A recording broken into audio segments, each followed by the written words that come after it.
Welcome to WP Training Kit video number 3, how to buy hosting. In this video tutorial, we are going to show you how to buy hosting for your website and domain name step by step. We are going to cover everything there is to know, so let's get started. Here we are back to ongodaddy.com to buy our hosting. Now we are going to sign in with our previous account with this sign in button here. Click on it. Enter your username and password. You can select keep me sign in and then click on the sign in button.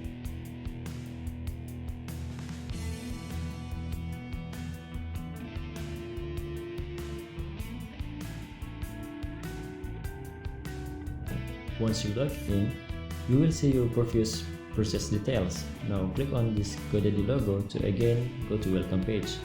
Here is in menus, click on hosting. In this drop down list, we are going to select this web hosting option. It will redirect you to this page. Scroll down and you will see different hosting plans with their included features. So here we are going to select this economy plan. We will click on this add to chart button here, and here it opens.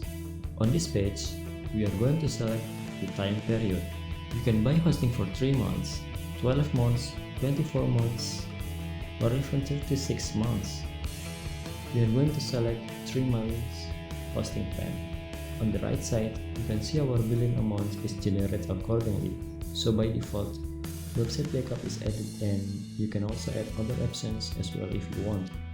Whatever you will choose, charge will automatically add in your billing amount. So we don't want website backup enhanced. We will select no thanks option here. You can add it if you want and pay accordingly, but for me it's not required. So yes, now I am going to click on this continue button at the bottom, and here I am going on the checkout page. As previously I have added PayPal, so it is here by default. Now you can select the time period for your cPanel. You can choose it accordingly, and the longer time you choose, the lesser amount you will have to pay for 1 month. I will choose it for 1 month, and there are options also which you can add if you want. Click on the complete purchase button, and here the pop-up can confirm our purchase. Now we have to select the domain for our hosting. Enter the domain name here and click on next. Choose your data center based on your customer-based locality. Here it is showing the top one as the best recommended. You select it or another one. Now it's asking about creating a WordPress site. You can start the process right away, or you can choose not now option. We will choose not now and click on next. Then you have to create your email account. You can choose any name you want, like admin, info, or update@yourdomainname.com. I will go with admin and then click on this finish button here.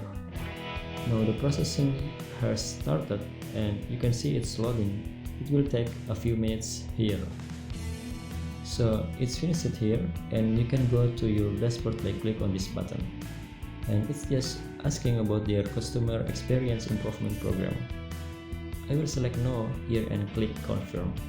Here you can see all the details about the RAM, files, and also you can upgrade it from here, and your email address details. Security options you can purchase if you want to. And this is your cPanel login details here, which are important. So here it is pretty much everything. Thank you for watching. In the next video, we will learn about site redirection and how you can set up it for yourself. See you in the next video tutorial.